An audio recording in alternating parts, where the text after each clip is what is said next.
पहलगाम में हुए आतंकी हमले के बाद भारतीय सेना ने जवाबी कार्रवाई करते हुए ऑपरेशन सिंदूर के तहत पाकिस्तान पर जोरदार हमला किया। इस ऑपरेशन में जहां दुश्मन की कमर तोड़ दी गई, वहीं सीमा पर चली गोलीबारी में मुंबई के घाटकोपर के कामराज नगर का रहने वाला 23 वर्षीय जवान मुरली नाइक वीर गति को प्राप्त हो गया। शहीद मुरली नाइक के शहीद होने की खबर जैसे ही इलाके में पहुंची, पूरे कामराज नगर में शोक की लहर दौड़ गई। हर आंख नम थी और हर दिल गर्व से भरा हुआ।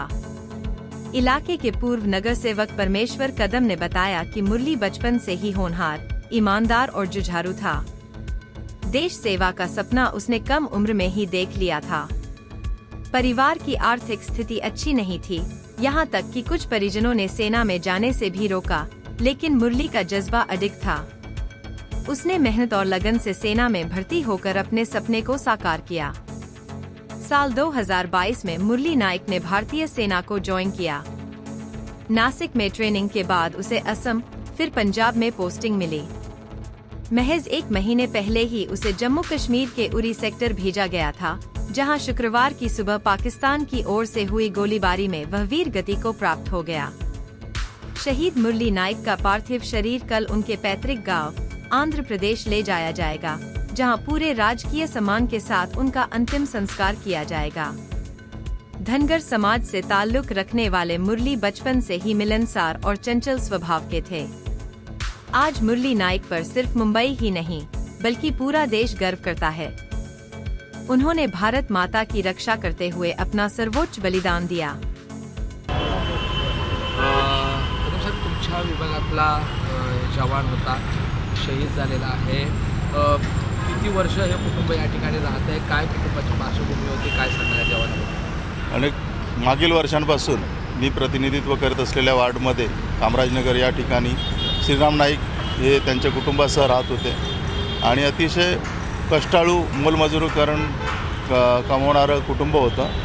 गरीब घरातील हा मुलगा होता। लहानपणापासून अतिशय चंचल होता, खूप मेहनती होता। आता 26 वर्षाचा आहे होता तो आणि कालच रात्री 9 तारखेला आजच्या पहाटे सकाळी 3 वाजता तो उरी या काश्मीरच्या आणि पाकिस्तानच्या सीमेवर लढताना शहीद झाल्याची माहिती मिळाली।